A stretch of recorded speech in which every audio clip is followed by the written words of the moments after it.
It's been exactly 1 year since Egyptian President Mohamed Morsi's historic election, and now thousands are marking it with nationwide protests demanding his resignation. That's the scene in Tahrir Square, where just 2 years ago, a grassroots revolution unseated Morsi's predecessor, Hosni Mubarak. Well, it was a coup d'etat that overthrew Mubarak, but then that led to a democratic election, and now it is the politics of the street which is trying to get rid of the elected president. Now, thousands of protesters are outraged at a new decree granting Morsi far-reaching new powers, timing their demonstration with the anniversary of his inauguration.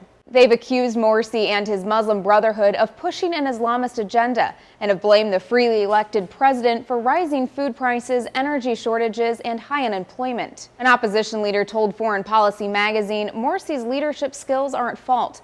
The executive branch has no clue how to run Egypt. It's not a question of whether they are Muslim brothers or liberals. It's a question of people who have no vision or experience. But Morsi has dismissed the protesters as thugs backed by Mubarak's supporters. He's rejected any call for early elections, telling The Guardian the media had taken, quote, small situations of violence and then magnified them as if the whole country is living in violence.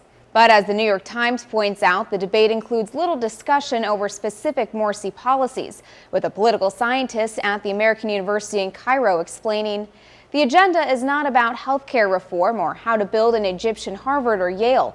It is just a competition over who should preside and set the rules.